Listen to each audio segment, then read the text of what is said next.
check this thing out. I made this out of the scrap metal that I went and got yesterday.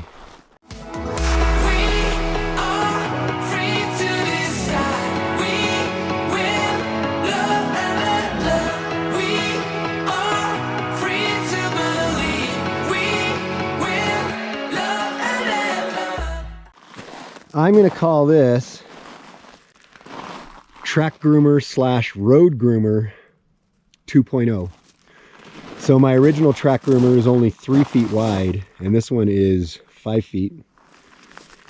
This bar is super heavy duty steel, and it's got 2 different edges that are going to be dragged over. So both of those edges will scrape. The first one will scrape and grab rocks because it's going to be up at a little bit of an angle, and then this smooth edge right here will actually drag and scrape the ground. I made it out of scrap metal. I just bolted everything together. The whole thing, I'd say, probably weighs about 70 pounds. This piece right here is just a piece of all thread with a piece of PVC on it, and I set that up so that I could put these weights on here.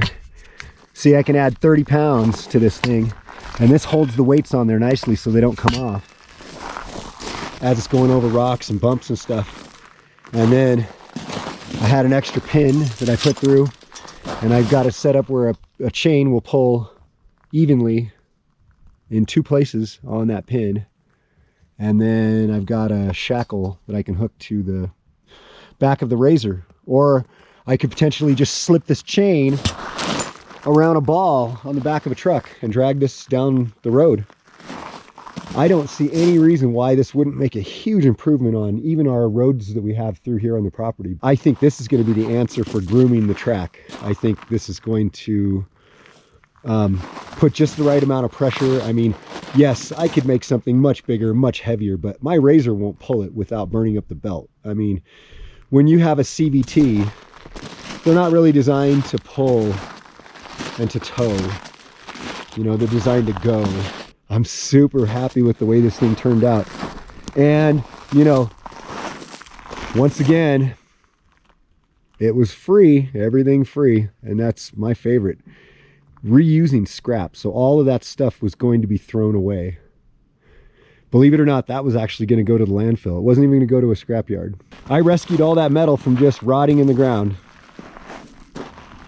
And look at it now. Now it's going to serve a purpose out here for years. Okay, I don't want to spend too much time disturbing the ground here, but let me just give you a demonstration. So this is about the height the razor would be. This is what it's going to do when it's pulled forward. See that? Look at that. That's what it's going to do to this wet soil. I took a walk around the entire property, and I found what I think are mountain lion tracks. They have been made in this fresh mud, and it had to have been during the hours while it was thawed out. But this is one of the tracks you can see here. So to give you an idea, that's my hand compared to it. It's about 40% larger than Scout's feet. This is where it was moving, and it didn't actually put its foot down, but it put its claws out. See that? We'll come over here where I found some even better tracks. I found tracks on the perimeter around the property as well.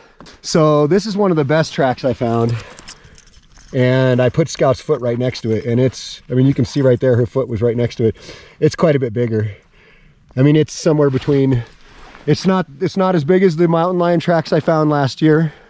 It's the only thing I can think of that has a track that big. I mean, there's no wild animals out here. There are no coyotes that have feet as big as Scout's. Scout's feet typically are 3 times the size of a coyote's foot, even the big ones. That's a little scary. See, here's another one. But you can see there's a group of tracks right here.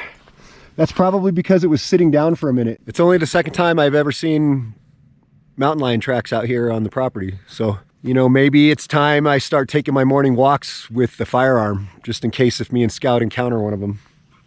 You know, I have no intention of shooting one, but scaring it off, absolutely.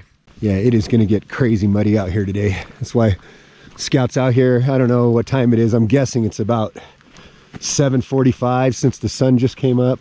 But I've seen the tracks of that mountain lion kind of throughout. It kind of perused this whole area. It went from nest to nest to nest where the pack rats are. But here's another group of tracks where it was sitting. I mean, you know, that track right there is almost 3 inches long. Right here you can see as it's moving along at a clip, the only thing digging in were its claws. And typically, I mean, those claws look like they're almost 1 inch deep. So yeah, looks like we've got some big game cat out here too. It definitely reminds you that where we live, I mean, it's wild out here. You know, we have a couple of packs of coyotes. We have elk, antelope, deer, bobcat, mountain lion, javelina, which I still haven't seen yet, badger, which I still haven't seen yet. I think the largest collection of raptor predatory birds in all of Arizona. I'm now seeing tracks. I mean, look, this is my camp right here. I'm seeing tracks. It walked right through here. Scout has not walked through here when this has been thawed out yet. You know, there's another track. Damn, look at this. Right through here. Holy crap, look at the size of that one. That's another 3-incher. Look at that. Look at the size of that track. This is a mountain lion coming right through my freaking camp. Look at this. Okay, looks like we're gonna take security up to another level. Look at the size of that compared to my hand. Wow, and I have big hands. Okay, this is definitely from last night because I did not see these tracks here yesterday. Holy crap, I had a mountain lion come right through my camp. So that damn thing came through here when the ground was still soft. When we were in there watching TV, look at that. It walked right through here, right by my water tank. You know, the tracks in the mud don't lie. Man, I probably should be out here with a gun right now. I mean, honestly, I'm pretty sure that they're night creatures. So yeah, here's the tracks. It walked right through here. So,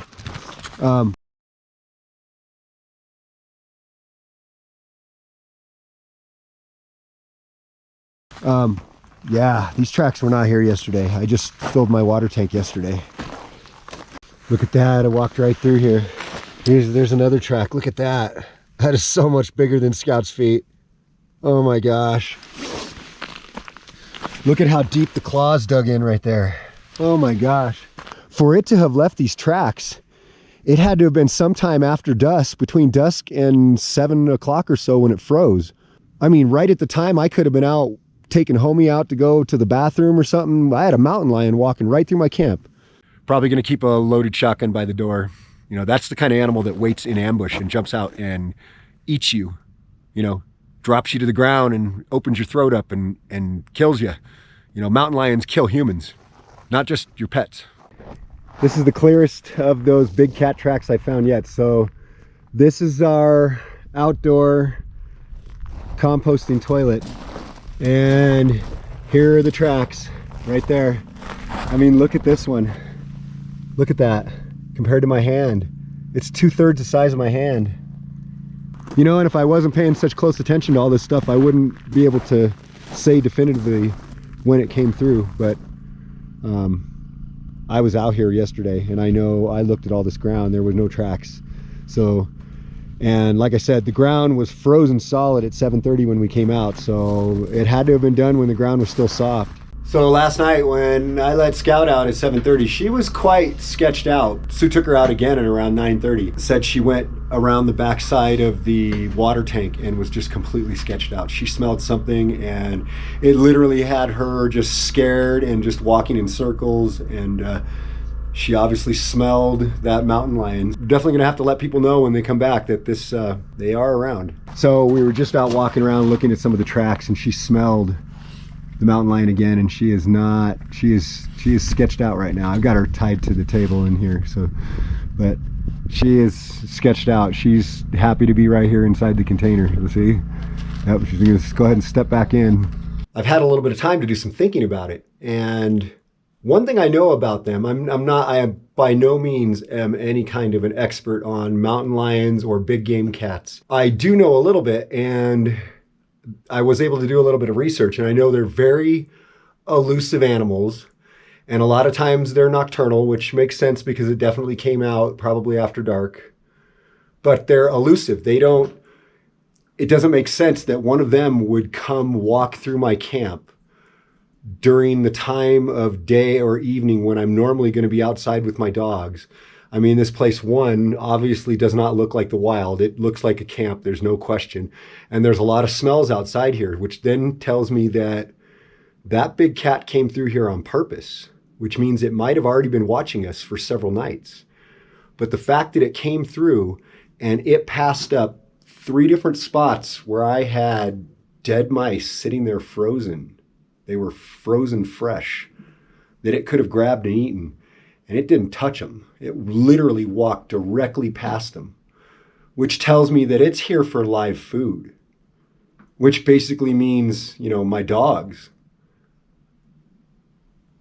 I find it hard to believe that it just happenstance accidentally walked through my property for the first time in a year and a half.